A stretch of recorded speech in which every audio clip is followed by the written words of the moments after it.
Postmortem के लिए भेजो और पता लगाओ कि ये है कौन। Okay sir. सब बता दो, सब मैंने कुछ नहीं किया था। मैं तो सिर्फ वहां से जा रहा था, वो आदमी पहले से मरा हुआ पड़ा था, मैंने तो सिर्फ उसका बटुआ चुराता था। माँ कसम खा के बताओ सर, वॉलेट से विक्टिम की आइडेंटिटी का पता चल गया है। इंडस्ट्रियलिस्ट मिस्टर संजीव नारंग का बेटा रोहन नारंग था और उनको भी इन्फॉर्म कर दिया है। क्राइम सीन के आसपास के एरिया को अच्छे से चेक किया, कहीं कोई हथियार नहीं मिला, सिर्फ एक डैमेज फोन मिला। साथ ही इसके बारे में भी पूछताछ की है। गरीब मजदूर है, एक फैक्ट्री में काम करता है, वहीं से घर लौट रहा था। इसका मतलब ये सच कह रहा है। मिस्टर, जाने दो इसको। चलो।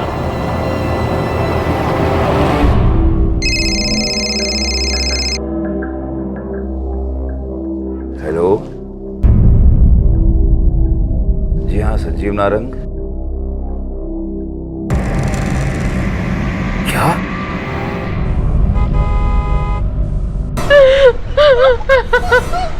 और इंस्पेक्टर साहब, दिया और निशा कहाँ पे? दिया और निशा? मेरी बहू और पोती, वो दोनों भी रोहन के साथ गाड़ी में थी। पर हमें तो वहां पर कोई नहीं मिला और ना ही वहां पर कोई गाड़ी थी। किस गाड़ी की बात कर रही हैं? उस गाड़ी का नंबर बता सकते हैं आप? तिवारी सर, उस गाड़ी का नंबर बताइए, नोट करो।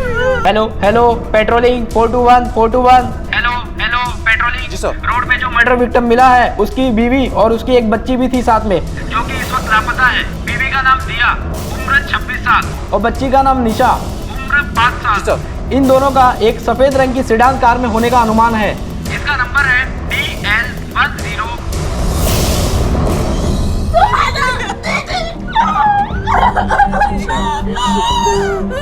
ये हमारे फैमिली फ्रेंड है मिस्टर माथुर, और ये इनकी बेटी सुहाना।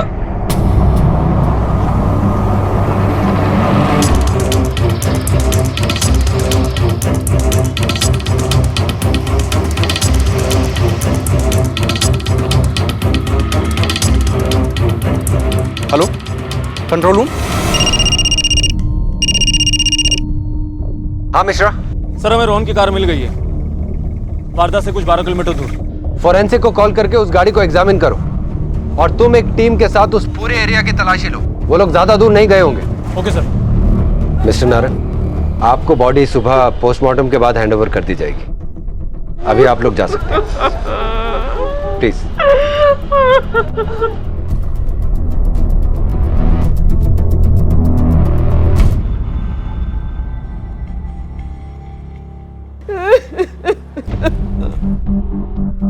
आप नहीं गई मिस सुहाना, कुछ कहना चाहती हैं आप? रोहन की वाइफ दिया का शादी से पहले एक विभोर नाम के लड़के के साथ अफेयर था। मुझे पूरा यकीन है कि ये कोई हादसा नहीं है, ये एक प्लान साजिश है। रोहन का कत्ल और दिया का किडनैप दिया ने खुद करवाया है, ताकि उसका रोहन से पीछा छूटे और वो अपने यार के साथ भाग जाए। ये सब बातें जो आप मुझे बता रही हैं, क्या रोहन की फैमिली इस बारे में जानती है? जानती है, सब कुछ जानती है, लेकिन वो क्यों छुपा रहे हैं ये मैं नहीं जानती। लेकिन तुमको ये सब कैसे पता? मारे गए युवक रोहन की पत्नी दिया का वो अधूरा प्यार, जिसकी बात ये लड़की सुहाना कर रही थी, इस पूरे मामले की एक अहम इंफॉर्मेशन थी जिसे रोहन के परिवार वालों ने पुलिस को बताया ही नहीं था। क्या ये अनजाने में हुई एक भूल थी या फिर सोच समझकर ऐसा किया गया था? अगर नारंग परिवार ने ऐसा जानबूझकर किया था तो क्यों? क्या वो नहीं चाहते थे कि उनके बेटे को इंसाफ मिले? क्या रोहन की पत्नी दिया ने ही अपने पति की हत्या और अपनी बच्ची के अपहरण की साजिश रची थी? या फिर इस लड़की सुहाना ने पुलिस को गुमराह करने के लिए झूठ बोला था? बहरहाल पुलिस ने विभोर का पता दिया के कॉल रिकॉर्ड्स की मदद से निकाल लिया और उस तक पहुंच गई। तुम विभोर हो? हाँ सर। हमें शक है कि दिया ने अपने एक्स बॉयफ्रेंड के साथ मिलकर यह सब कुछ किया है। तुम्हारा क्या ख्याल है? Ex boyfriend? सर, आपका मतलब क्या है? मतलब आप मुझ पे शक कर रहे हैं क्या? हाँ, तुम पे शक कर रहा हूं मैं। तुम और दिया एक दूसरे से प्यार करते थे ना? एक नहीं हो पाए, तकलीफ तो हुई होगी तुम्हें, हुई थी कि नहीं? हाँ सर, मैं और दिया एक दूसरे से बहुत प्यार करते थे, और सर तकलीफ भी हुई थी जब दिया के मॉम डैड ने उसकी शादी सिर्फ पैसे के लिए उस रोहन नारंग से करा दी थी। सर लेकिन आप सोचिए सर, अगर मुझे भागना होता तो मैं उस वक्त भागता ना सर, या फिर कोर्ट में जाके शादी कर लेता। सर अब दिया की शादी को 6 साल हो चुके हैं सर, उसके बाद मैं ये सब क्यों करूंगा? तुम्हारे कॉल रिकॉर्ड्स हैं हमारे पास। दिया और तुम्हारी अभी भी फोन पे बात होती थी रेगुलरली। होती थी, लेकिन महज एक दोस्त की तरह। महीने में 2-3 दफा होती थी सर। ये दिया और रोहन के बीच में रिश्ते कैसे थे? दिया ने कुछ बताया था तुम्हें? सर उन दोनों के बीच अच्छे रिश्ते नहीं थे सर। हाँ, लेकिन एक बात है, रोहन शादी से पहले किसी सुहाना नाम के लड़की से प्यार करता था। सुहाना? हाँ सर, इनफैक्ट उनकी शादी भी होने वाली थी, लेकिन रोहन और सुहाना की कुंडली ना मिलने के कारण रोहन के मॉम डैड ने उसकी शादी जल्दबाजी में दिया के साथ करा दी। ठीक है, तुम जाओ, जरूरत पड़ी तो तुम्हें फिर बुलाएंगे।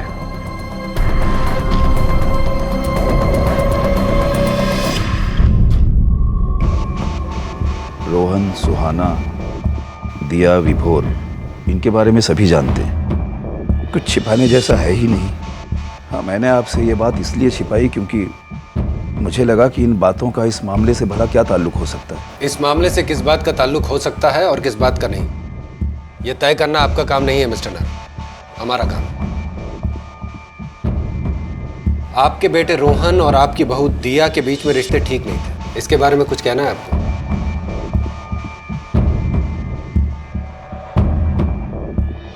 ये सच है इंस्पेक्टर, पर रोहन को शायद इस बात का एहसास हो गया था कि जिंदगी इस तरह तो नहीं चल सकती। इसीलिए वो दिया के साथ अपने रिश्तों को सुधारने की कोशिश कर रहा था। अक्सर वो उसे घुमाने ले जाया करता था, कभी डिनर पर तो कभी मूवी वगैरह। और जिस वक्त ये हादसा हुआ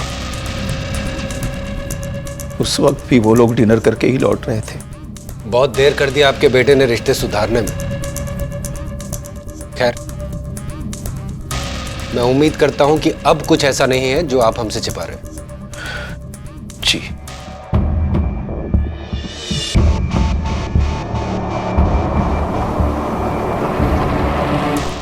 सर, हमने दिया और विभोर के कॉल रिकॉर्ड्स को चेक किया, कुछ भी सस्पिशियस नहीं मिला। विभोर सच कह रहा है सर।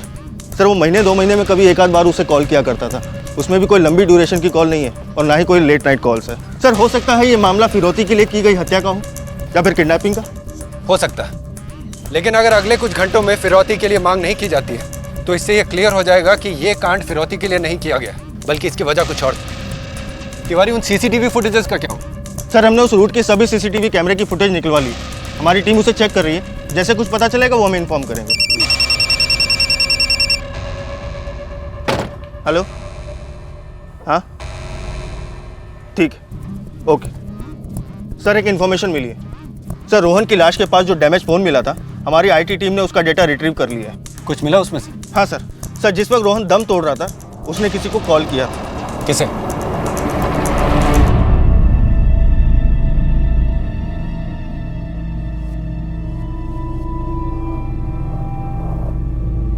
काश कि तुमने थोड़ी सी हिम्मत दिखाई होती रोहन, तो ये सब कभी नहीं होता। सुहाना, भूल जाओ उसे और जिंदगी में आगे बढ़ो। तुम्हें मैंने पहले भी कितनी बार समझाया, लेकिन तुमने मेरी बात नहीं मानी। एटलीस्ट अब तो मान जाओ। साहब, नीचे पुलिस वाले आए हैं, मैडम को बुला रहे हैं। ठीक है, तुम जाओ। सुहाना, तुम अच्छे तरीके से जानती हो ना कि तुम्हें वहां क्या बोलना और क्या नहीं।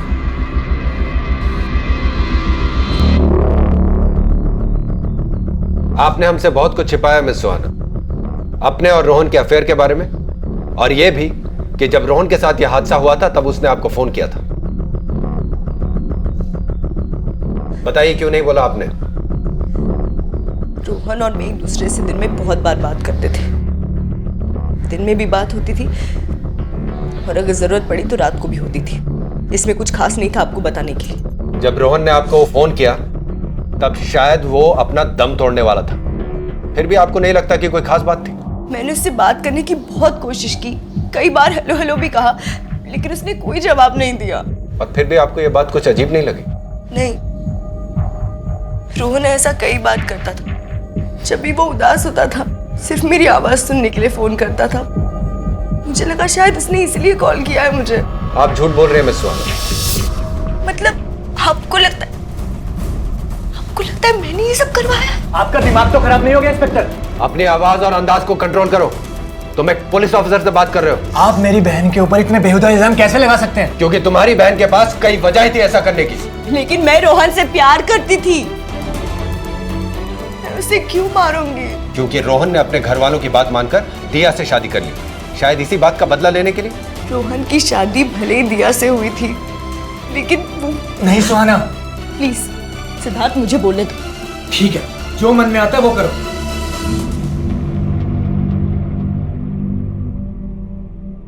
लेकिन उसकी पत्नी मैं थी। मतलब? रोहन ने कभी दिया को दिल से अपनी बीवी माना ही नहीं। उसने सिर्फ अपने पेरेंट्स के प्रेशर में आके दिया से शादी की, पेरेंट्स के प्रेशर में आके एक बच्चा पैदा किया। लेकिन वो दिल से हमेशा मुझे अपनी बीवी मानता था। फैक्ट हम साथ में सोते भी थे। ये सब के बाद भी मैं दिया को क्यों किडनैप करवाऊंगी और रोहन को क्यों मारूंगी, आप बताइए ना।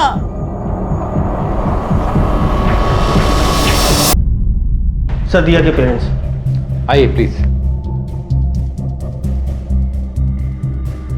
सर, कुछ पता चला दिया और निशा के बारे में? अभी तक तो नहीं, पर हम कोशिश कर रहे हैं। रोहन और दिया के रिश्ते अच्छे नहीं थे, ये तो हम जानते हैं। लेकिन क्या कभी दिया ने आप लोगों को रोहन या उसके परिवार वालों के बारे में कुछ ऐसा कहा जो आप हमें बताना चाहें, या फिर ऐसी कोई भी बात जिसे इस केस से जोड़कर देखा जा सके? शादी की बात की जिंदगी के बारे में दिया ने हमें कभी कुछ नहीं बताया। हमें जो कुछ भी पता चलता था वो प्रतिभा से पता चलता था। प्रतिभा? सर, मेरी छोटी बहन दिया की बुआ। दिया प्रतिभा से सारी बातें शेयर करती थी। तिवारी सर, प्रतिभा जी का नंबर और एड्रेस इनसे ले लीजिए। Okay sir. आप लोग मेरी बात क्यों नहीं समझ रहे हो? मैं कह रही हूँ दिया ने भाई को मरवाया है। हम सब लोग जानते कि भाई दिया को पसंद नहीं करते थे, बस इसी बात का बदला लेने के लिए उसने भाई को मरवा दिया। आपको क्या लग रहा है दिया किडनैप हो गई है? वो कोई किडनैप नहीं है, वो सिर्फ नाटक कर रही है। कुछ दिन बाद खुद ही वापस आ जाएगी भाई की विधवा बनके प्रॉपर्टी पे क्लेम करने। बस निधि, बस कर। हम सब सच्चाई जानते हैं, तो फिर क्यों?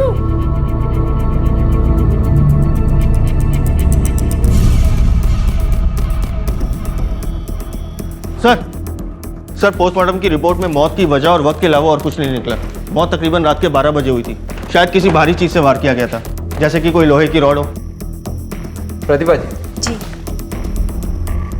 मुझे पता लगा है कि आप दिया से बहुत क्लोज हैं, तो क्या कभी दिया ने आपसे कोई बात कही रोहन के बारे में या उसकी फैमिली के बारे में जो आप हमें बताना चाहें? दिया रोहन से परेशान थी। अकेले उस घर में दिया ही परेशान नहीं थी, कोई और भी था जो रोहन से परेशान था। कौन? उनके पिता संजीव नारंग। दिया ने मुझे खुद बताया था कि रोहन के पिता उसकी हरकतों से इतना परेशान हो चुके थे कि उसको बर्दाश्त करना मुश्किल हो चुका था। और एक दिन तो रोहन, तो तुमने ये तय कर लिया है कि तुम अपने बाप के मुंह पर कालिक पोत के रहोगे? नहीं अंकल, ऐसी बात। तुम पति बन गए, एक पिता बन गए, तब भी तुम्हें अक्ल नहीं आई। तुम्हारी समझ में ये बात क्यों नहीं आती है कि तुम ये जो कुछ भी कर रहे हो इसमें किसी का कोई भला नहीं है? मैंने उस औरत से इसीलिए शादी की क्योंकि आपने कहा था। फिर आपने कहा कि आपको दादाजी बनना है, तो मैंने आपको वो भी बना दिया। तो अब आप और क्या चाहते हैं? रोहन, बात को समझने की कोशिश। डैड, समझने की बारी ना अब आपकी है। क्योंकि ऐसा है कि मेरी लाइफ अब जैसी चल रही है ना, आगे भी अब से ऐसे ही चलेगी। अब इस बात से आपके मुंह पे कालक फूटती है या सफेदी, ये मेरा प्रॉब्लम है। तो फिर मिस्टर नारंग ने क्या कहा? कुछ नहीं, उन्होंने इस बारे में रोहन से कभी कुछ बात नहीं की। और कोई ऐसी बात जो दिया ने आपसे कही? नहीं सर। आप जा सकती।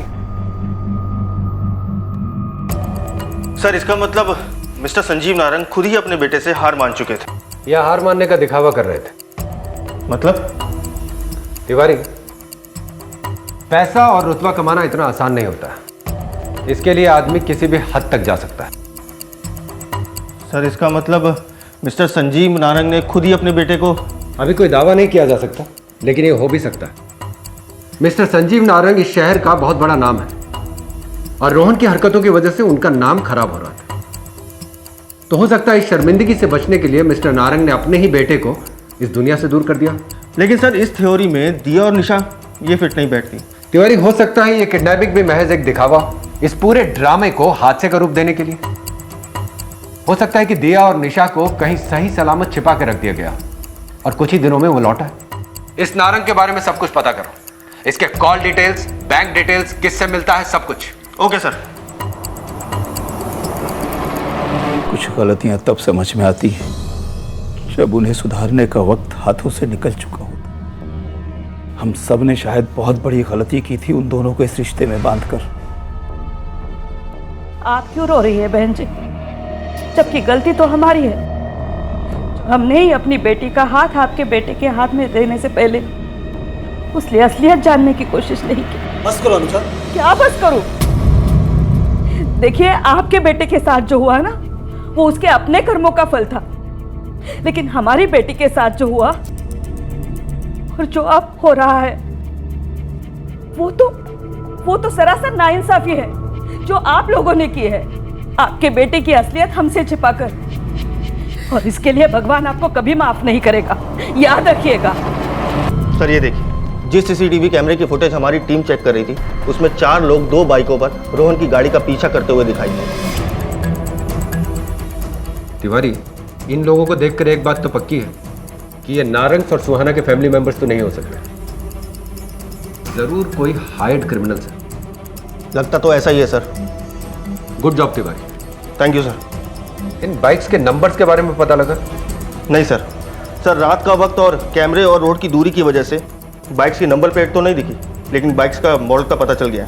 ये बाइक्स जरूर चोरी की रही होंगी तिवारी, क्योंकि कोई भी अपराधी ऐसे अपराध को अंजाम देने के लिए अपनी बाइक का इस्तेमाल तो करेगा नहीं। सर मैं बाकी के थानों से कोऑर्डिनेट करके चोरी की हुई बाइक्स का पता लगाता हूँ। सर संजीव नारंग से जुड़ी एक खास बात पता चली। क्या पता लगा? सर संजीव नारंग ने अपनी सिक्योरिटी में कुछ गुंडे पाले हैं, जिनमें से कुछ तो हिस्ट्री शीटर्स भी हैं, और उनमें से एक तो घटना वाली रात से ही गायब है।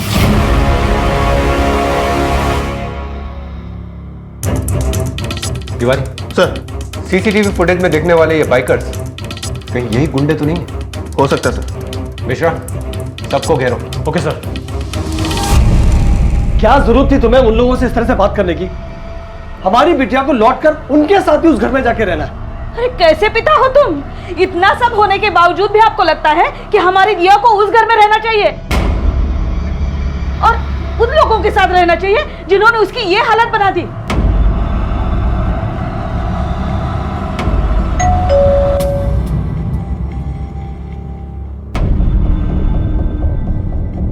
नमस्ते अंकल। नमस्ते।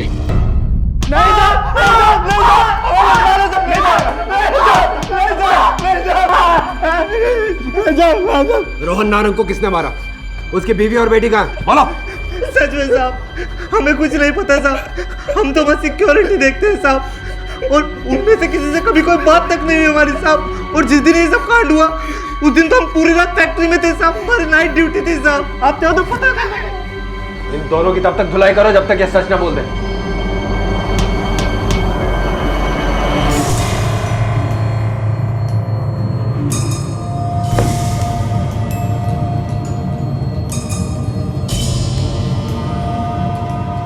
बेटा निशा, इधर आओ, इधर आओ बेटा। अभी चुप रहना, कुछ मत बोलना, ओके? कोई आवाज नहीं होनी चाहिए। बस इस दरवाजे की तरफ ध्यान देना। अगर कोई आए तो मम्मी को ऐसे क्लैप करके बता देना, ठीक है? आ जाओ।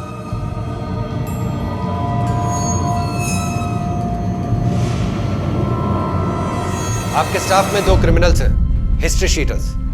बता सकते हैं इन्हें हायर करने की जरूरत क्यों पड़ी? इस बारे में मुझे कोई जानकारी नहीं है, और जिन लोगों को आपने पकड़ा है वो मेरी कंपनी के सिक्योरिटी गार्ड हैं जो एजेंसी के थ्रू आते हैं। आपको क्या लगता है कि इतने छोटे लेवल की भर्तियां मैं खुद करता हूंगा?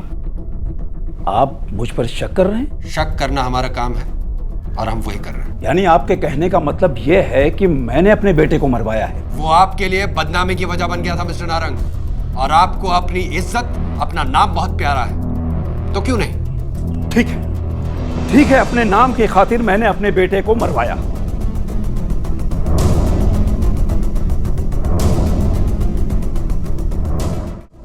शक तो इन दोनों फैमिलीज पर जा रहा है, लेकिन जिन लोगों ने इस अपराध को अंजाम दिया है ना, वो हायर्ड क्रिमिनल्स थे, क्योंकि उन्होंने बाइक से इस अपराध को अंजाम दिया है।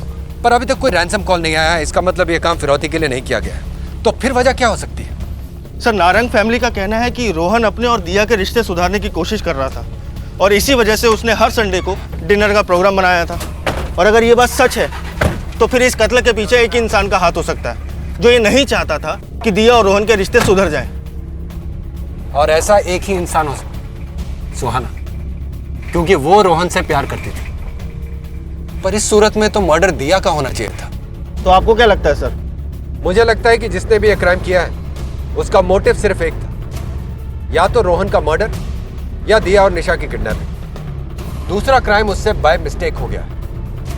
या तो वो लोग रोहन का मर्डर करने आए थे, दिया और निशा ने उनमें से किसी एक को पहचान लिया और उन्हें उन दोनों को किडनैप करना पड़ा, या फिर वो दिया और निशा को किडनैप करने आए थे, रोहन ने उन्हें बचाने की कोशिश की और इस चक्कर में रोहन मारा गया। लेकिन कौन सा क्राइम जानबूझ के किया गया है और कौन सा एक्सीडेंटली हुआ है, इसका कैसे पता चलेगा सर? नारंग फैमिली से तो हमने पूछताछ कर ली है। अब देखते हैं दिया के घर वालों से हमें क्या लीड मिलती है।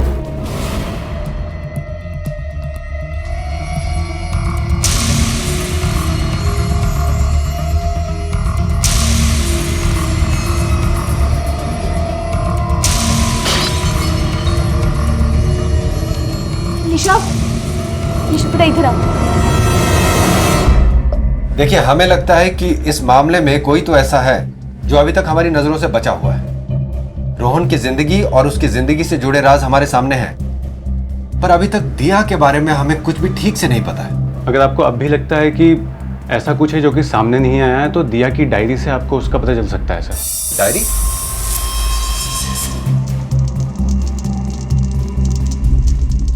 हाँ सर, दिया ने खुद मुझे बताया था। उस घर में किसी से उसकी पटती नहीं थी, इसलिए दिया अपने दिल की बातें उनको बोल नहीं पाती थी, इसलिए उसने डायरी लिखना शुरू किया था। चलो तिवारी। इंस्पेक्टर सर, आप यहाँ क्या कर रहे हैं? हमें आपके घर की तलाशी लेनी है। सर्च वारंट है आपके पास? देखिए, हमें अपना काम करने दीजिए। चलो तलाशी लो। इंस्पेक्टर सर रुकिए, आप ऐसा कुछ नहीं कर सकते। इंस्पेक्टर, मैं अभी अपने लॉयर को कॉल करती हूँ। कर लो लॉयर को। हेलो मिस्टर सक्सेना,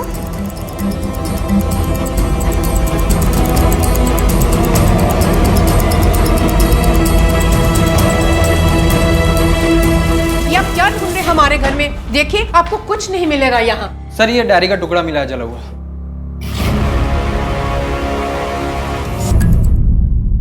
ये डायरी दिया की है ना? किसने जलाया इसको? तुमने? मैं आपके किसी भी सवाल का जवाब नहीं दूंगी। मिसेस नारंग, आपने अपना बेटा खोया है और आपकी बहू और मासूम पोती की जान खतरे में। हम उन्हें बचाने की कोशिश कर रहे हैं। हम चाहते हैं कि आपके बेटे को इंसाफ मिले, लेकिन इसके लिए आपको हमारी मदद करनी होगी। हमें बताइए कि दिया की इस डायरी में ऐसा क्या लिखा था कि इसे जला दिया गया? माँ, आपको परेशान होने की कोई जरूरत नहीं है। आपको इनको कुछ भी बताने की जरूरत नहीं है। ये हमारा कुछ नहीं बिगाड़ सकते। अब चलिए यहाँ से, अब चलिए।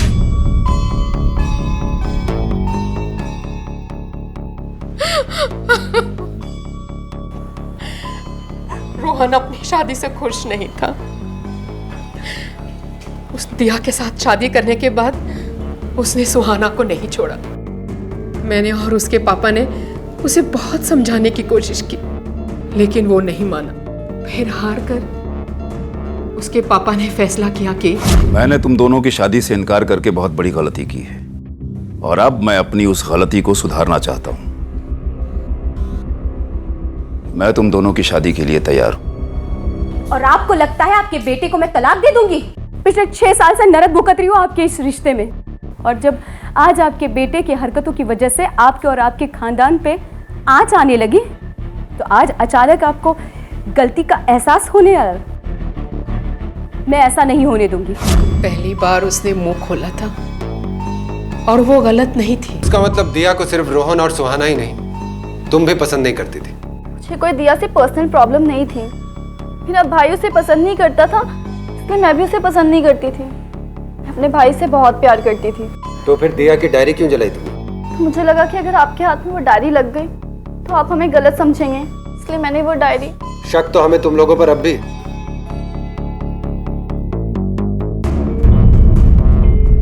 तिवारी, जितने भी लोग रोहन और दिया के टच में थे, उनके दोस्त, रिश्तेदार या कोई भी, उन सब का बैकग्राउंड चेक करो। इनमें से किसी का भी किसी भी तरीके के क्राइम से कोई भी संबंध निकलता हो तो मुझे तुरंत इन्फॉर्म करो। Okay sir.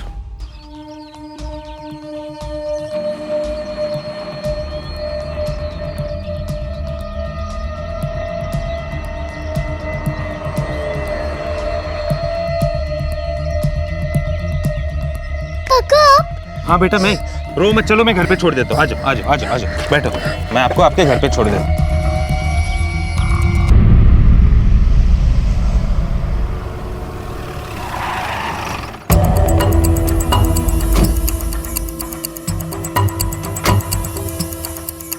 आप खुद ही ड्राइव करती हैं? कोई ड्राइवर नहीं है आपका?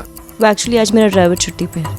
क्यों? नहीं कोई बात नहीं, आपसे कुछ पूछताछ कर लेते। हाँ, जब दिया ने रोहन को डिवोर्स देने से मना कर दिया तो मुझे उस पर बहुत गुस्सा आया। लेकिन आप शायद भूल रहे हैं कि जिस रात को दिया और निशा का किडनैप हुआ था, उस रात को रोहन का मर्डर भी हुआ था। और अगर ये सब मैंने करवाया होता ना, तो सिर्फ किडनैप होता, मर्डर नहीं। मैं रोहन से प्यार करती थी इंस्पेक्टर। लेकिन जब रोहन ने दिया से अपने रिश्ते सुधारने की कोशिशें शुरू कर दी, उसे रेगुलर बेसिस पे डिनर पे, मूवीज पे ले जाने लगा, तब तुम्हें रोहन से नफरत नहीं हुई? बहुत नफरत हुई थी। मैंने रोहन से इस बारे में बात भी की थी, लेकिन रोहन ने कहा वो वही कर रहा है जो सही है। तब तो तुम्हारे पास रोहन का कत्ल करने की भी वजह थी और दिया को किडनैप करने की भी। आप जो समझना चाहते हैं समझ सकते हैं, लेकिन सच्चाई इसी में है कि मैंने कुछ भी नहीं किया है।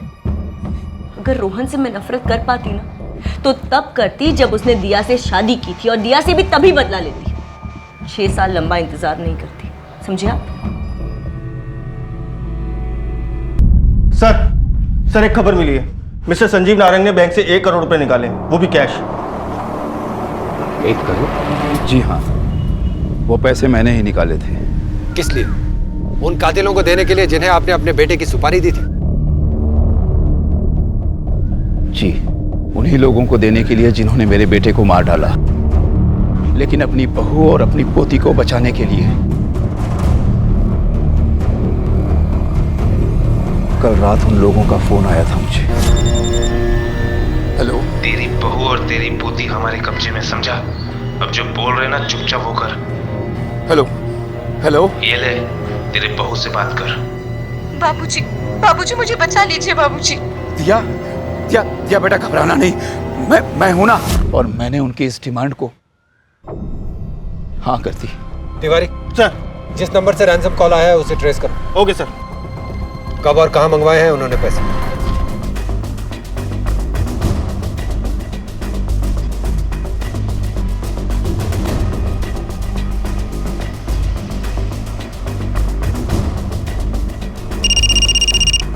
बोलिए मिस्टर नारंग। 1 बजे का वक्त दिया था उन लोगों ने, अब तो 2 बज गए, लेकिन यहाँ किसी का कोई अता पता नहीं है। लगता है उन लोगों को पता चल गया है कि मैंने आप लोगों को इन्वॉल्व कर लिया है। अब वो मेरी बहू और पोती दोनों में से किसी को नहीं छोड़ेंगे, दोनों को मार डालेंगे वो। आप फिक्र मत कीजिए, ऐसा होने से पहले हम उन तक पहुंच जाएंगे। फिलहाल आप अपने घर जाइए और हमारे फोन का इंतजार कीजिए।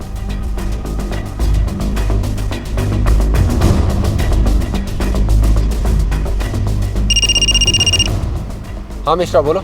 नारंग को जिस नंबर से रैंसम कॉल आया था, वो एक ऐसे आदमी के डॉक्यूमेंट पर इश्यू करवाया गया है जो 2 साल पहले ही मर चुका है।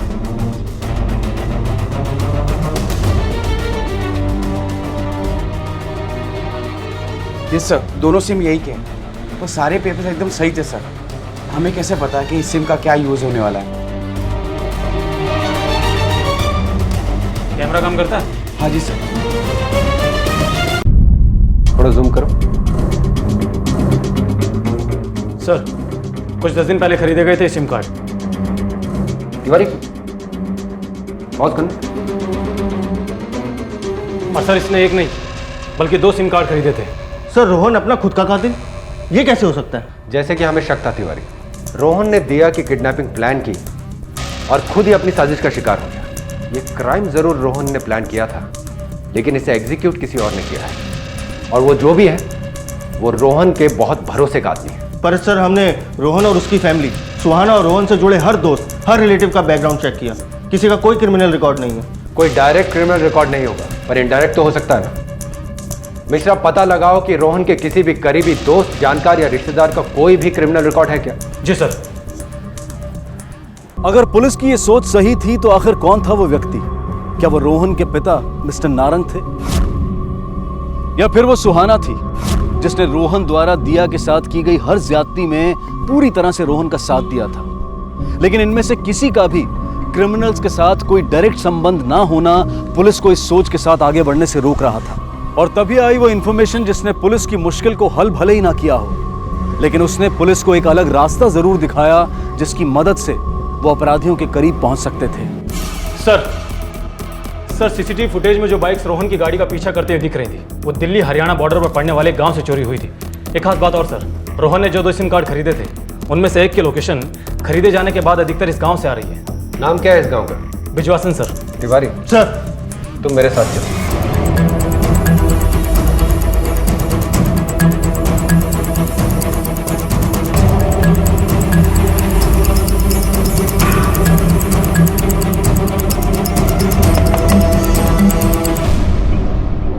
बहादुर जी, तुम्ही ने कुछ दिन पहले अपने बाइक चोरी होने की कंप्लेंट करवाई थी। जी हाँ साहब। ये चोट कैसी लगी तुझे? साहब, जब चोर मारी गाड़ी चुरा के भाग रहा था ना, तो साहब मन ने उसका पीछा करने की कोशिश करी। साहब, हाथापाई में उसने मन ने चाकू मार दिया। पर बाइक तो तेरी 1 हफ्ते पहले चोरी हुई थी, ये चोट तो नहीं लग रही? ना साहब, चोट तो पुरानी है साहब, वो पट्टी अभी कराई ना। दिल्ली में तेरा कोई दोस्त या रिश्तेदार रहता है क्या? ना सर, कोई ना है। चलो तिवारी।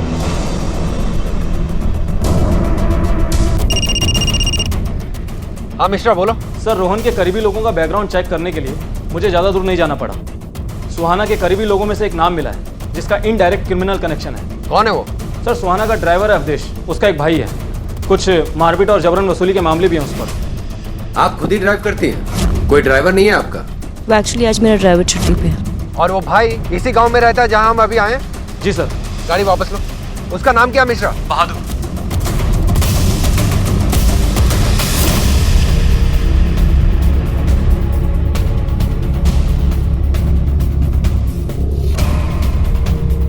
सर, इधर आइए।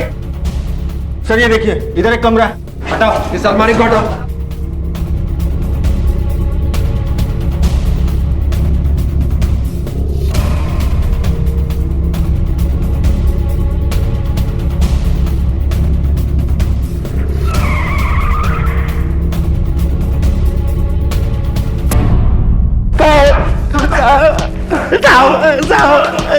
साहब माफ कर दो।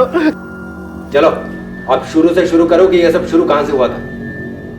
साहब, मैं कई सालों से सुहाना मैडम जी के यहाँ गाड़ी चलाने का काम करता था, इसलिए उनके, रोहन साहब और दिया मैडम जी के बीच में क्या क्या चल रहा था मैं सब जानता था साहब। जब एक दिन मेरा भाई बहादुर किसी को चाकू मारकर मेरे घर छुपने आया, तब रोहन साहब ने देख लिया, लेकिन रोहन साहब ने मुझे कहा कि ये बात मैं किसी को नहीं कहूँगा, यहाँ तक कि सुहाना जी को भी नहीं। लेकिन एक शर्त रखी, उन्होंने कहा कि मेरी बीवी का मर्डर करना है तुम्हें किसी एक संडे को। ये 5 लाख रुपए अभी, और बाकी का 20 लाख रुपए काम होने के बाद। महीने के हर संडे की रात को रोहन साहब दिया मैडम जी को बाहर लेके जाया करते थे। थोड़ी दूर पर उनकी गाड़ी हमने रोकी थी, वो मर चुके थे, इसलिए साहब सब गड़बड़ हो गया। जानते हो रोहन और तुम लोगों की सबसे बड़ी गलती क्या थी? तुम ये भूल गए थे कि जुर्म 2 धारी तलवार की तरह होता है, जो तानी किसी पर भी जाए, लेकिन उसका दूसरा सिरा हमेशा उसकी तरफ होता है जो उसका इस्तेमाल करता है। रोहन के माता पिता ने रोहन और दिया की मर्जी के खिलाफ उनका रिश्ता जोड़कर एक गलती की, लेकिन उससे भी बड़ी गलती की रोहन ने उस जिद के आगे घुटने टेक कर, और फिर दिया से अलग होने के लिए जुर्म का रास्ता चुनकर। सुहाना ने रोहन की शादी के बाद भी उससे संबंध रखकर इस गलती को और गंभीर बना दिया। देखा जाए तो इस पूरे मामले में दिया की कोई गलती नहीं थी। अगर इन लोगों ने गलतियां ना की होती, या गलतियां होने के बाद वक्त रहते उन्हें पहचान कर उन्हें सुधारने की एक ईमानदार कोशिश की होती, तो इनकी जिंदगी का अंत उतना दुखद नहीं होता जितना कि हुआ। ये बेहद जरूरी है कि हम अपनी जिंदगी से जुड़े फैसलों को सोच समझकर समझदारी से लें, गलतियां करने से बचें, लेकिन अगर गलती कर भी बैठें तो वक्त रहते उन्हें स्वीकारें और उनका सुधार करें।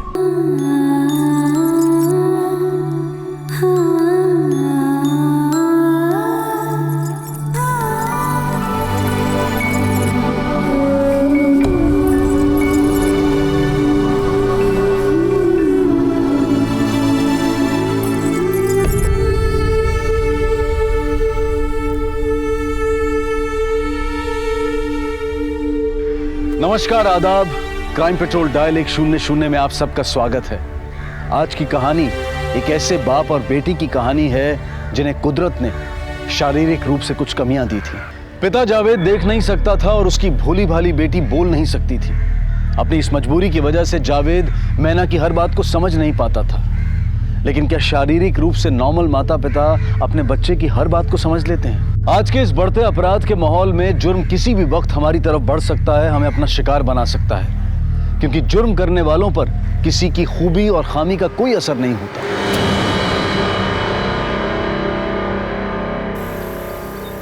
अल्लाहु अकबर, अल्लाहु अकबर।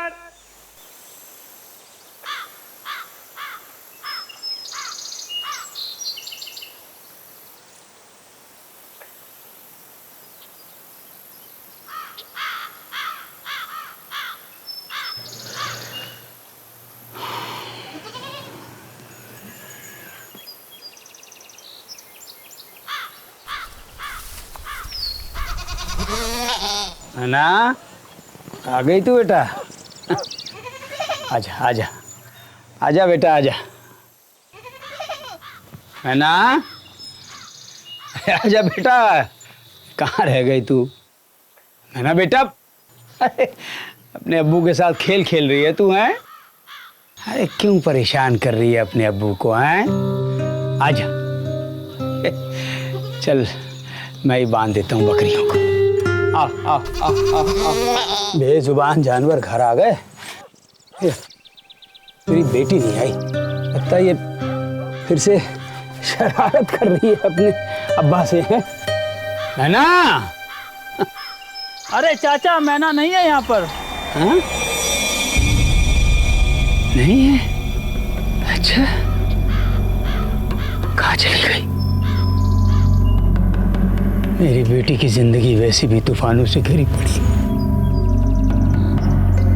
या अल्लाह, कहीं कुछ गलत ना कर बैठे। जो खिलवाड़ तूने मेरी जिंदगी के साथ किया है ना, कसम खाता हूँ तेरी जिंदगी भी बर्बाद करके रख दूंगा। नहीं, मेरी बेटी इतनी कमजोर नहीं है, वैसा कुछ नहीं करेगी। मैं ढूंढूंगा उसको।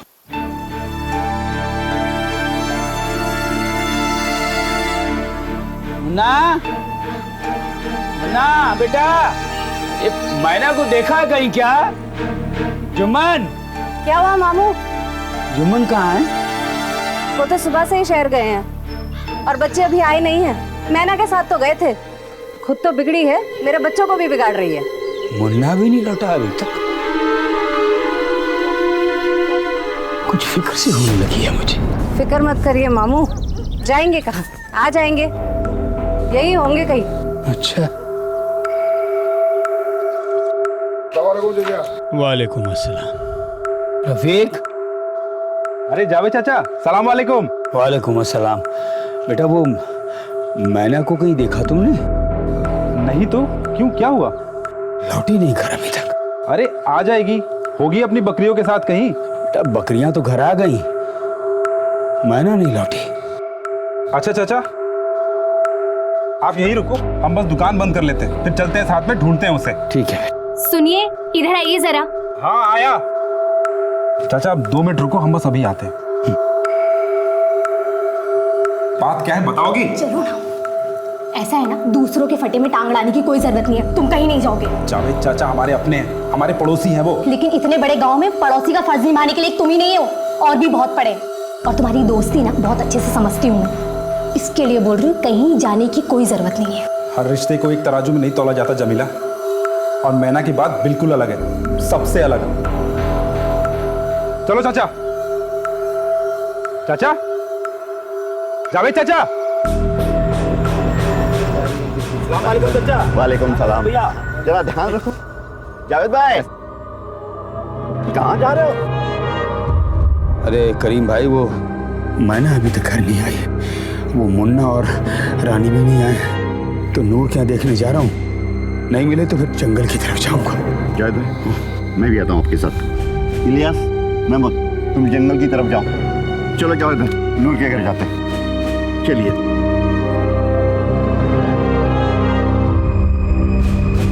जावेद भाई आ गया नूर का घर। शायद आपा। क्यों आए हैं आप लोग यहाँ पर? शमशाद आपा, मैना आई है यहाँ पे। मैना भला यहाँ क्यों आने लगी? ये घर तो चुभता है ना उसे, और फिर इतने दिन घर पर बिठा कर रखा, तब ख्याल नहीं आया? शमशाद आपा ताने मत मारो, जावेद भाई वैसे ही परेशान है, उनकी मैना अब तक घर नहीं लौटी है। तो मैं क्या करूँ? मियां नूर कहाँ है? लो, अब नूर से क्या लेना देना? एक तो अपनी बेटी को घर गृहस्थी का सलीका सिखाया नहीं, और मर दिया हमारे माथे पे। आपा इतना जहर मत उगलो, आप नूर को बुलाइए। नहीं है नूर घर पे, खेती के काम से बाहर गया है, और आप लोग भी चले जाइए, समझे?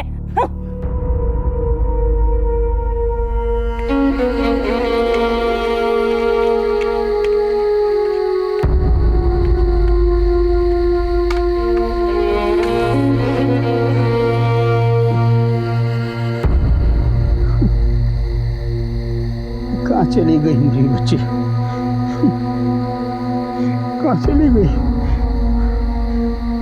इतनी रात में कभी घर से बाहर नहीं रहे वो। अगर किसी मुसीबत में पड़ गई तो किसी को आवाज भी नहीं लगा पाएगी बेचारी। वो तो पैदाइशी। जावेद भाई। हाँ जावेद भाई। हाँ आपा। मुबारक हो। हाँ? आपको बेटी हुई है। आपको भी बहुत बहुत मुबारक हो। मेरी बेटी, मेरी बेटी। शुक्र है मेरे अल्लाह, शुक्र है। मेरी बच्ची। अच्छा आपा ये बताओ, बेटा दिखने में कैसी है? माशाल्लाह परी है, परी। बहुत खूबसूरत है बच्ची। लेकिन जावेद भाई। हाँ आपा। एक फिक्र की बात है। क्या? जब से बच्ची पैदा हुई है, इसके गले से आवाज नहीं निकली। या अल्लाह।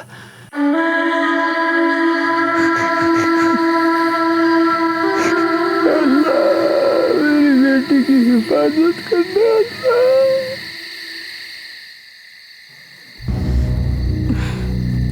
इतनी रात हो गई है, मुन्ना भी ना पता नहीं कहाँ भटकता रहता है। आपा। अरे शामत, देखना ये बच्चे पता नहीं सुबह से कहाँ गायब है। वैसे मुझे मुन्ना की फिक्र नहीं है, पर रानी तो अभी छोटी है ना। आपा घबराइए मत, बच्चे ठीक होंगे। आज सुबह ही मैंने रानी को मैना के हाथों में देखा था। मेरा शक सही निकला, मेरी रानी को वो चुड़ैल ले गई है। और तुम कहते हो कि घबराओ नहीं, वो मुझसे मेरे बच्चे छीन कर ही दम लेगी। ऐसा कुछ नहीं आपा। रुखसाना आपा, आपकी लाडली मैना गायब हो गई है। आपने इस बेबस को सहारा ही नहीं दिया, बल्कि हर मुसीबत में मेरा साथ भी दिया। क्या करूं आपा? कभी इसकी आहट को समझ लेता हूँ और कभी नहीं समझ पाता हूँ। ये बेचारी बिन माँ की बच्ची और मैं अभागा बाप, न जाने क्या आजमाइश ले रहा है ये अल्लाह मेरी।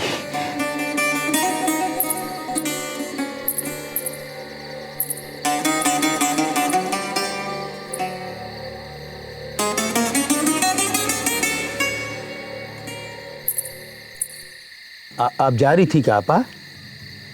जी हाँ, जा रही थी।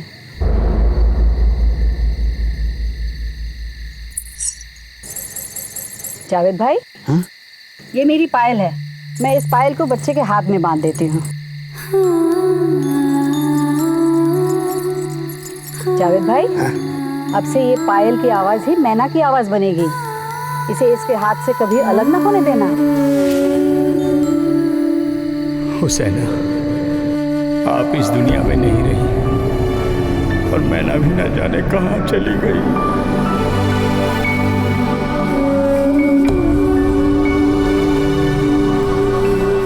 जावेद की जिंदगी में मैना के अलावा और कुछ नहीं था और मैना की जिंदगी भी जावेद से जुड़ी हुई थी। लेकिन मैना के अचानक गायब हो जाने से जावेद की जिंदगी हिल सी गई थी। मैना के साथ साथ उसके पड़ोस के 2 बच्चे मुन्ना और रानी भी गायब थे। गांव के लोग भी उन्हें ढूंढने की कोशिश कर रहे थे। आखिर क्या हुआ था उनके साथ? क्या मैना और वो बच्चे साथ में किसी हादसे का शिकार हो गए थे?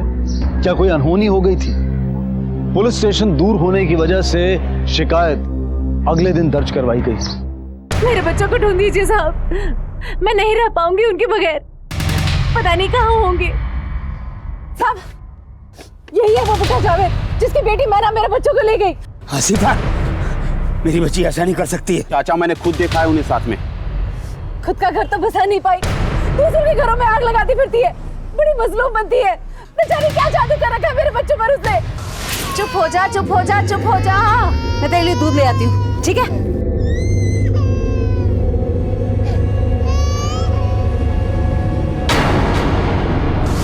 झूठ बोल रही है साहब, मेरी बच्ची कहीं खो गई, मेहरबानी करके उसे ढूंढ दीजिए। खो गए मतलब? बकरियां चराने गई थी, वापस नहीं लौटी। मैना नाम है उसका, 22 साल की उम्र है और ये उसकी तस्वीर।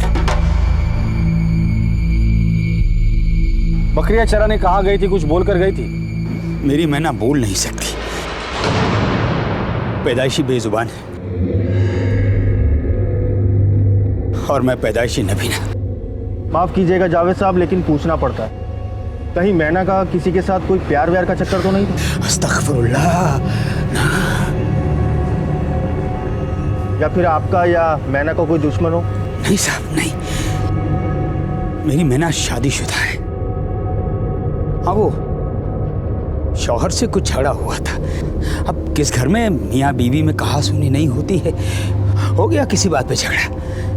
लेकिन हमारी दुश्मनी किसी से नहीं है साहब, बहुत सीधी है मेरी बच्ची। हाँ, खाक सीधी है, बच्चा ना होने की गोलियां खाती थी और अपने शौहर तक से छुपा रखा था। ये है जो गोलियां खाती है, इसकी वजह से बच्चा नहीं हो रहा है, इसकी वजह से मेरी जिंदगी बर्बाद हो गई है। इस बेइज्जती का बदला तो मैं लेके रहूंगा। तलाक हुआ था उसका? नहीं साहब, नादान है मेरी मैना, पता नहीं दिल में क्या छुपाए बैठी। सर, एक कहावत है, अंधे और गूंगे का कोई दुश्मन नहीं होता, लेकिन जुर्म करने वाले का कोई दोस्त भी नहीं होता। दास, 1 साल की बच्ची रानी, 10 साल का लड़का मुन्ना और 22 साल की बेजुबान शादीशुदा मैना, तीनों गायब है। आसिफा का इल्जाम मैना पर है कि उसने ही बच्चों को गायब किया है। सर, एक तरफ ये लड़की मैना मानसिक तौर पर परेशान है, तो हो सकता है ये गलत कदम उसी ने उठाया। दूसरी तरफ उसके पति नूर पर नाम और धोने के ताने लग रहे थे, तो वो भी ये काम कर सकता है। सर, एक पॉसिबिलिटी और है कि इन तीनों केस का आपस में कोई कनेक्शन ही ना हो। वो जो भी हो, फिलहाल तो ये 3 लोगों के मिसिंग का मामला बनता है। एक टीम तैयार करो इन 3 लोगों को ढूंढने के लिए और गांव में जाके पूछताछ करो कि ये माजरा क्या है। Okay sir.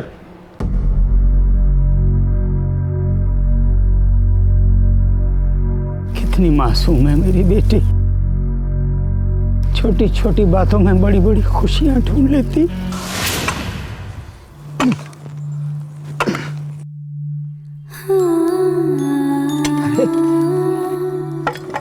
मैना बेटा,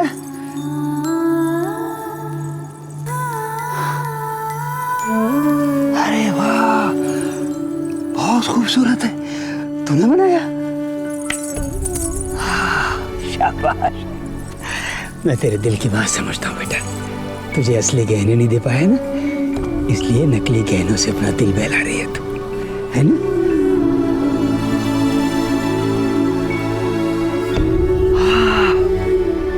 मैना अब्बू की दुनिया है, अब्बू मैना की दुनिया है।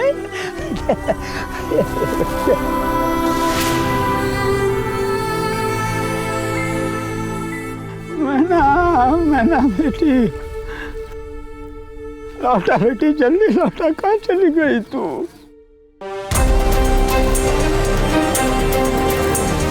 आप नूर की अम्मी?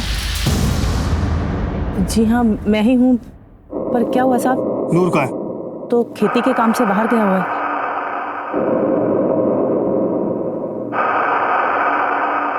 कब तक लौटेगा वो?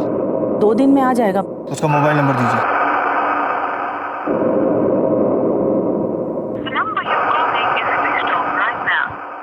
एक तो घर से गायब है, ऊपर से फोन भी बंद आ रहा है, और वहाँ आपकी बहू मैना, वो भी लापता है। कहीं आप ही का तो हाथ नहीं है मैना के गायब होने में? ये आप क्या कह रहे हैं साहब? मुझे कुछ नहीं पता। नूर अगर घर आए तो उससे कहिएगा थाने में आके हमसे मिले। जी साहब।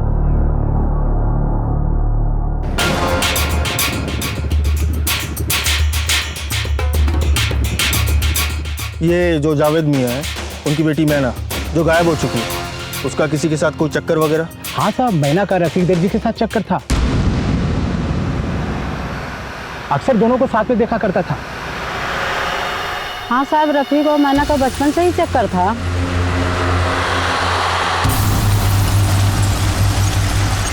अरे मोहन, हाँ, वो चरने वाली बकरियां बांध के क्यों रखी है?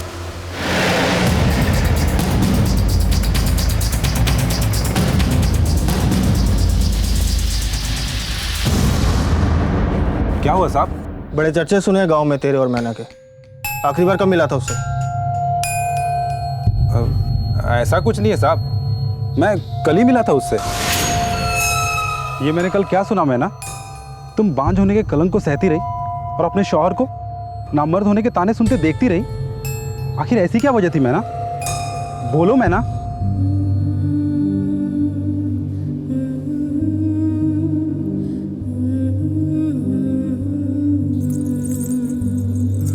क्या इतना गलत कैसे सोच सकती हो तुम मैना? अरे माना कि तुम्हारे अब्बू देख नहीं सकते, तुम बोल नहीं सकती, पर तुम्हारे बच्चे भी वैसे होंगे, ये कैसे सोच लिया तुमने? ऐसा कुछ नहीं होता, ये सिर्फ तुम्हारे दिल का वहम है। इसके अलावा कोई और बात जो मैना को परेशान कर रही थी? और कुछ खास तो नहीं साहब, लेकिन हाँ साहब, एक दिन मैं और मैना कहीं से लौट रहे थे तो अचानक जुम्मन सामने आ गया और मैना उसे देख के कुछ सहम सी गई थी।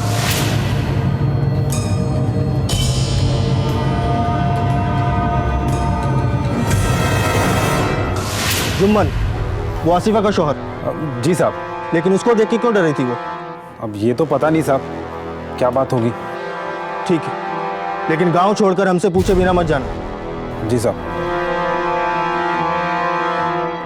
देख दो जाके। मोहन, ये पत्थर पे खून कैसा लगा?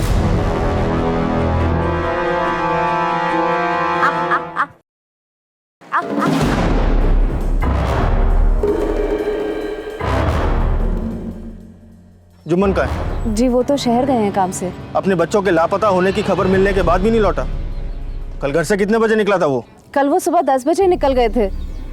आपको मेरे बच्चों की कोई खबर मिली? अभी तक नहीं, लेकिन जुम्मन अगर घर आए तो उसे कहिएगा थाने आके हमसे मिले। जी।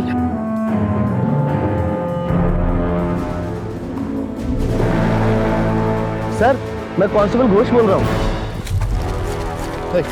हटिए, पीछे हटिए।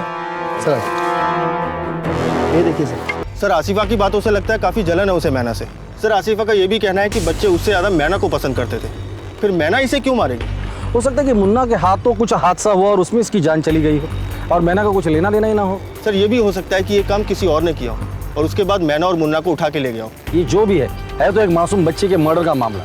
मुन्ना और मैना को सबसे पहले हमें ढूंढना होगा। आसपास का इलाका छान मारो। मुन्ना और मैना के फोटोग्राफ हर पुलिस स्टेशन में सर्कुलेट करो। पत्थर पे खून का सैंपल ले लो और बॉडी पोस्टमार्टम के लिए भेज दो। Okay sir. जुम्मन, 2 दिन से कहा था तू? शहर गया हुआ था साहब। तो मैंने तुमसे क्यों डरती थी? वो भला मुझसे क्यों डरने लगी साहब? अच्छे ताल्लुकात है हमारे, पड़ोस में काफी सालों से रहते हैं साहब हम। किसी ने गलत खबर पहुंचाई होगी साहब आप तक। वो तो रफी की उसके पीछे पड़ा रहता है। कभी मैंने टोक दिया होगा तो सहम गई होगी साहब। और ये क्या सवाल कर रहे हैं साहब आप? मेरे बच्चे की मौत हो गई है साहब, मेरा बेटा गायब है, मैना का कोई पता नहीं है साहब। तुम्हें किसी पर शक? नहीं साहब, ऐसा तो कोई नहीं। पता करो रानी की लाश जहाँ मिली वहाँ किस किस के फोन एक्टिवेट थे। लेकिन रानी का मर्डर कौन कर सकता है? मुन्ना, मैना या नूर? और एक बात समझ में नहीं आ रही, ये मैना खुद तो माँ बनना नहीं चाहती थी, लेकिन दूसरों को बच्चे से बहुत प्यार करती थी। और हाँ, जिस तरह से लाश को छुपाया गया था, कोई नहीं चाहता था कि ये मर्डर सामने आ जाए। वो ना हो कोई गांव वाला ही इन्वॉल्व है इसमें। और सर, नूर गायब भी है। नूर को ढूंढना बहुत ज़रूरी है। वैसे मुन्ना और मैना अगर भागे भी होंगे तो पैदल गए होंगे, क्योंकि इनके पास पैसे नहीं होंगे। आसपास कोई गांव भी नहीं है, तो हो सकता है ये अपने ही गांव में किसी के घर में छुप कर बैठे होंगे। गांव में जाके पता करो। Okay sir. लेकिन सबसे पहले इस आसिफा की कुंडली निकालो। Okay sir. मैना की गुमशुदगी के बाद सामने आए वाकयात कुछ और ही कहानी बता रहे थे। गांव के लोगों से मैना के बारे में मिली जुली राय मिल रही थी, लेकिन रानी की मौत के बाद मामला बेहद संगीन हो गया था। लेकिन सवाल अब भी यही था कि आखिर वो है कहां।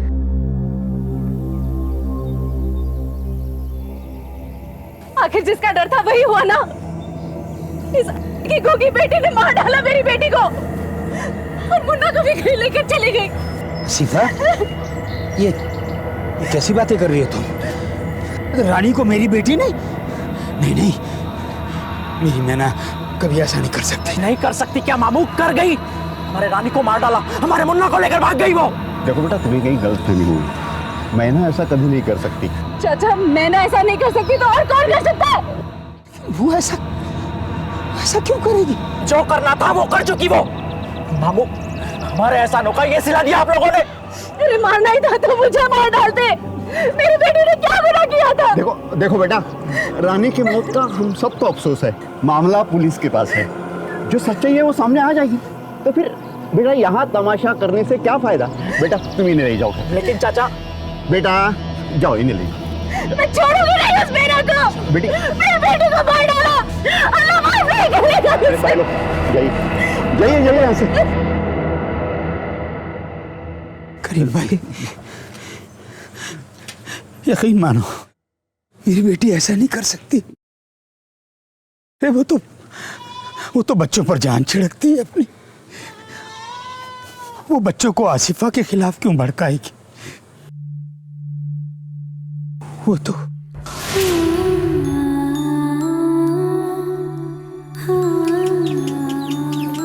मैना अपा, आप ही मेरी अम्मी क्यों नहीं बनी?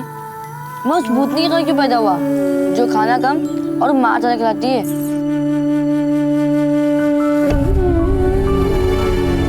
जमुना, मैना आपा क्या कह रही है? ऐसी बातें नहीं करते बेटा, आखिर वो तुम्हारी अम्मी है। यही तो रोना है नानू। मैना बेटी, घर आ जा, घर आ जा। शांत पूरे बाप की हिम्मत जवाब दे रही है।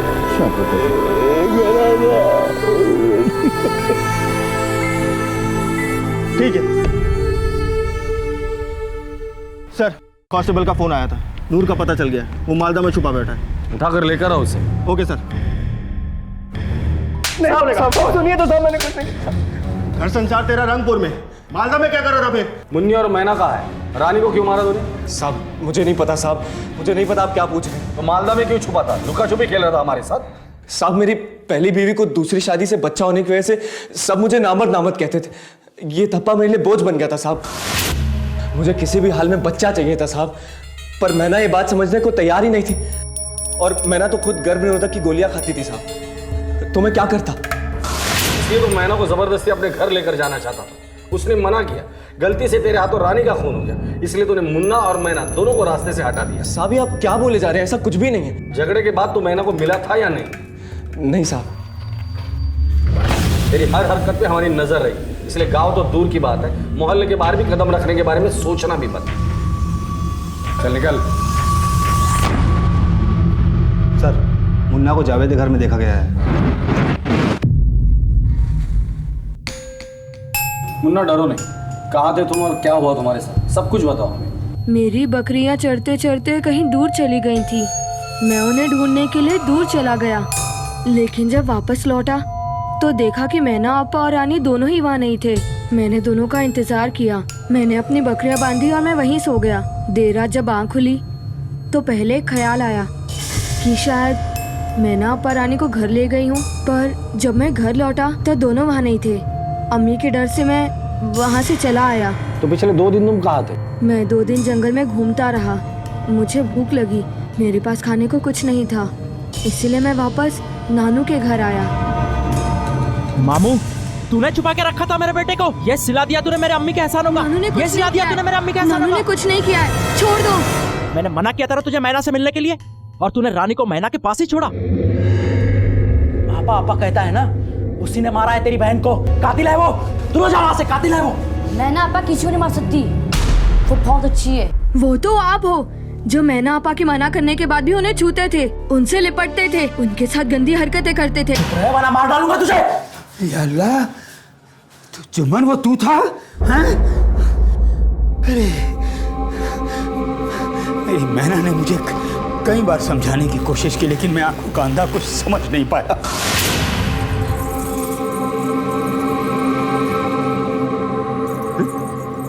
क्या तेरे पीछे कौन कौन कौन कौन कौन है वहाँ? कौन है वहाँ? कौन है? मैना, मैना, क्या हुआ? पापा, मैना, मैना, क्या हुआ? पापा, पापा, हाँ, लगता है मैना के पीछे कोई पड़ा था। पापा, क्या हुआ? क्या कहना चाह रही है मैना? कौन पड़ा इसके पीछे? कुछ नहीं भाईजान, किसी राह चलते ने छेड़ दिया, बच्ची डर गई है। बेटा तू डर मत, तू अब बड़ी हो रही है, ऐसी बातें तो होती रहेंगी, इसे मुकाबला करना सीख। मैना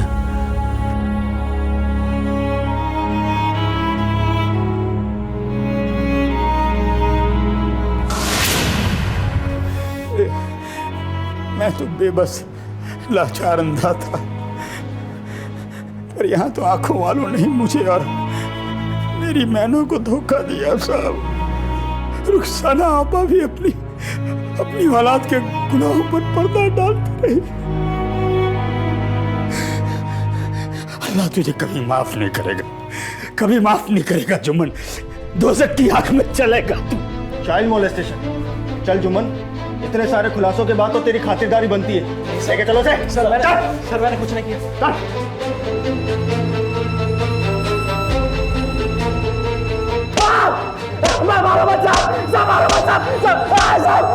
देख जुम्मन, सिर्फ सच बोलना, कहानी सुनने के लिए टाइम नहीं मेरे पास। सब सच बताता हूँ साहब, मैना की अम्मी नहीं थी साहब, इसलिए मेरी बकरियों का दूध उसे पिलाया गया। वो जब बड़ी हुई तो मैं उसे जंगल में बकरियां चराने ले जाता था, मैं ही उसका ख्याल रखता था साहब। पर फिर लगा कि वो जवान हो रही है। जावेद को ये बात पता नहीं चली, समझ सकता हूँ, लेकिन तेरी अम्मी को भी ये बात पता नहीं चली। पता चली थी साहब, और उन्होंने मुझे मैना से मिलने को मना भी किया। एक जुम्मन, बिन माँ की बच्ची है मैना, कुछ नहीं है जावेद के पास सिवाय उसकी बेटी की इज्जत के। तू उस पर नजर मत डाल। हाँ, अगर मैना से शादी करनी है तो मैं तेरी शादी करा देती हूँ। बोल, करेगा शादी? ठीक है, तो आइंदा अगर मैना की तरफ नजर भी उठाई तो मैं खुद तुझे पुलिस के पास दे दूंगी।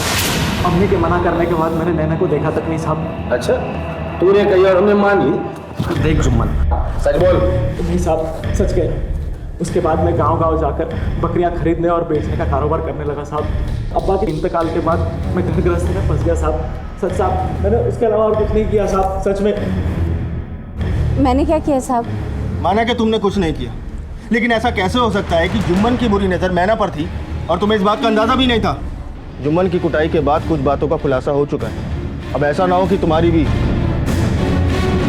हाँ साहब, मेरे पति और मैना के बीच संबंध थे। उनका संबंध इतना गहरा हो चुका था कि एक बार तो वो पेट से भी रह चुकी थी।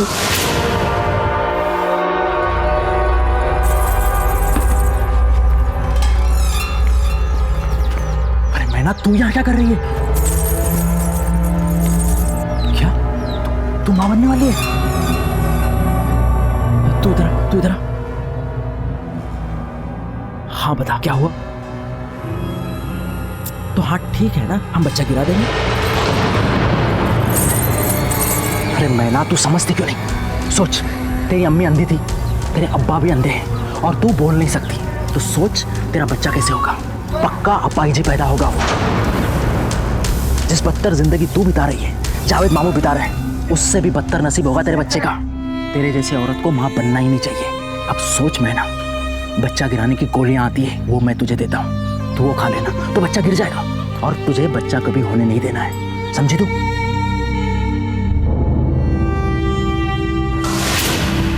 मैंने मैंने उनकी सारी बातें सुन ली थी।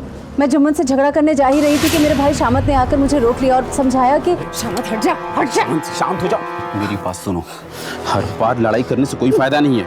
रही बात मैना की तो उसे मैं देख लूंगा, पर सोचो इस बात का फायदा उठाकर तुम जुम्मन जीजू को जिंदगी भर अपने काबू में रख सकती हो। उस वाक़ये के बाद मैंने जुम्मन को कभी अपने पास भटकने तक नहीं दिया। जब मैना का निकाह हुआ तो मुझे लगा कि शायद अब हमारी शादीशुदा जिंदगी पटरी पर आ जाए, पर जब मैंने ऐसे ख्वाब देखे तब उस मैना ने आके मेरे सारे ख्वाब तोड़ दिए। जुम्मन ने मैना का बच्चा गिराया, उसे गर्भपात की गोलियां ला कर दी। जुम्मन का डर मैना के दिल में इस तरह घर कर गया था कि शादी के बाद भी वो मां नहीं बनना चाहती थी। बांझपन का सिक्का अपने माथे ले लिया, सब कुछ चुपचाप साइड करती रही। क्या ऐसी मैना किसी को मार सकती है? सर ऐसी मैना ही ऐसा कर सकती है। हो सकता है कि जुम्मन ने जो कुछ मैना के साथ किया था उसका बदला लेने के लिए ही मैना ने रानी को मारा होगा। हाँ बोलो।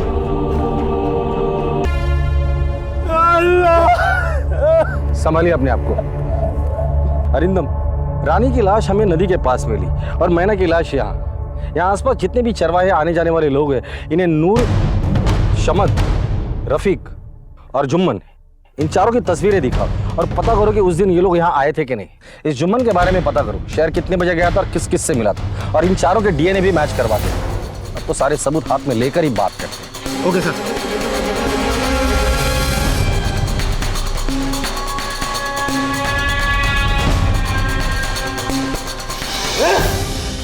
क्या रे नूर, काफी अंधेरे में रखा तूने हमें। साहब वो मैं देख, जो भी बोलना सच सच बोलना, इस बार मुझे सिर्फ सच सुनना है, समझा? साहब सब गांव में तमाशा करने के बाद मुझे पछतावा हुआ, तो मैंने सोचा कि मैं मैना से खुद जाकर बात करूंगा। पर साहब मैंने उसे बहुत ढूंढा, वो कहीं नहीं मिली और मैं वापस आ गया। तूने कहा और हमने मान लिया, और अगर ऐसी बात थी तो तूने हमें पहले क्यों नहीं बताया? सर मैं डर गया था कि सारा इल्जाम मुझ पे आ जाएगा। सब मैं निर्दोष हूँ साहब। सब लेकिन एक बात बहुत अजीब हुई थी। जब मैं वहां से वापस लौट रहा था, मैं लगभग उस जगह के आसपास से गुजर रहा था, तभी मुझे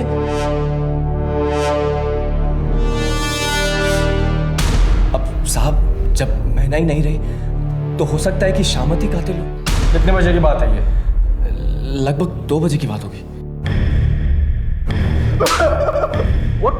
खड़ा रहे। साहब मैंने कुछ नहीं किया है साहब। मैना की लाश जहाँ मिली वहां तुझे देखा गया है, हमारे पास गवाह भी है और सबूत भी। जंगल में क्या घूमने गया था तू? मैंने कुछ नहीं किया है साहब, उस दिन तो। अच्छा तो तू रानी को लेकर यहाँ बैठी है और वहाँ मेरी आपा का बुरा हाल है। कितनी बार कहा है मैंने तुझसे कि मेरे जीजा जी से दूर रह, वरना बहुत बुरा होगा, समझी? अरे ये धौंस कहीं और जाके दिखाना। मेरे भोले भाले जीजा जी को जो तूने फांस रखा है ना, उसे दूर रह। और मैं रानी को लेकर जा रहा हूं अभी।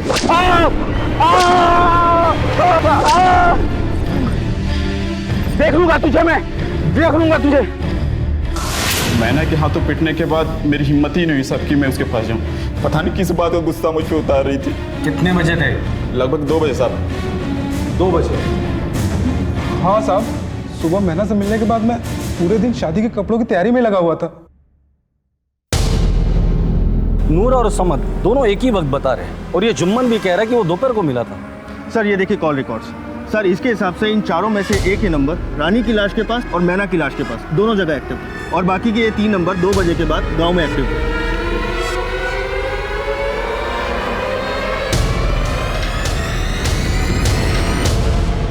रानी की लाश जहाँ मिली थी और मैना की लाश जहाँ मिली थी, कॉल रिकॉर्ड के हिसाब से तेरे मोबाइल की लोकेशन उस दिन उस वक्त वहीं पर थी। उस एरिया के चरवाहे ने तेरी फोटो पहचान ली। तू शहर जाने के लिए दोपहर को निकला था, लेकिन डेपो से पता चला है कि तूने रात की बस पकड़ी थी। तो दिन भर कहाँ था तू? मैना के नाखून में जो स्किन के टिश्यूज मिले उसी तरह डीएनए मैच हो ही जाएगा। अब तो तू बुरी तरह से फंस चुका है। अब तू सच बोलेगा या सच बुलवाने का इंतजाम मैं करूँ? हाँ मैंने मारा है उन दोनों को, मगर इसमें मेरी कोई गलती नहीं थी, ये उसकी नादानी थी। वो जब ससुराल से टूट कर आई तो मुझे लगा वो मुझे मना नहीं करेगी, और इतने दिनों की दूरियों का हिसाब भी लेना था साहब।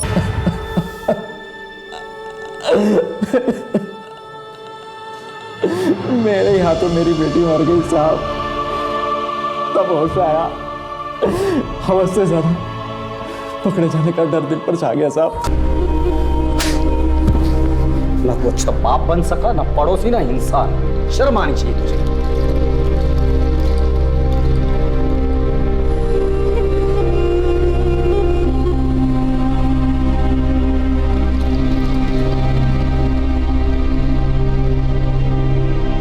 मुन्ना, नानू,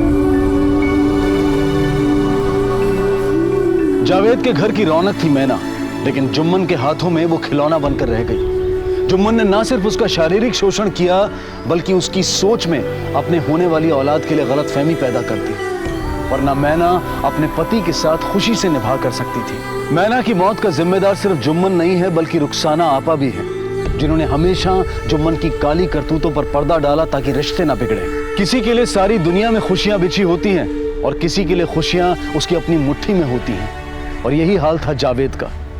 जिंदगी ने जितना कुछ उसे दिया था, उससे कहीं ज्यादा वक्त वक्त पर उससे वापस भी लिया था। जुम्मन की हवस ने ना सिर्फ एक मजबूर बेजुबान लड़की मैना को, बल्कि उसके बाप को भी गम में डुबो दिया। मुन्ना ने हमेशा के लिए अपना घर छोड़ दिया और जावेद का सहारा बना। बदकिस्मती से जावेद मैना की बातें समझ नहीं पाया, लेकिन ये बेहद जरूरी है कि हम अपने बच्चों की हर बात को समझने की पूरी कोशिश करें और उनके साथ होने वाले वाकयात को वक्त रहते सुलझाएं। इसी विचार के साथ अब मैं अनूप सोनी आपसे विदा लेता हूं। फिर मुलाकात होगी अगले एपिसोड में एक और चौंका देने वाले केस के साथ। तब तक अपना और अपने परिवार का ख्याल रखें और देखते रहें क्राइम पेट्रोल डायल 100। सबक एक को सीख हम सबको। जय हिंद। क्राइम पेट्रोल्स के और भी दिलचस्प कहानी देखने के लिए हमारे चैनल को सब्सक्राइब करें और बेल आइकॉन दबाना न भूलें।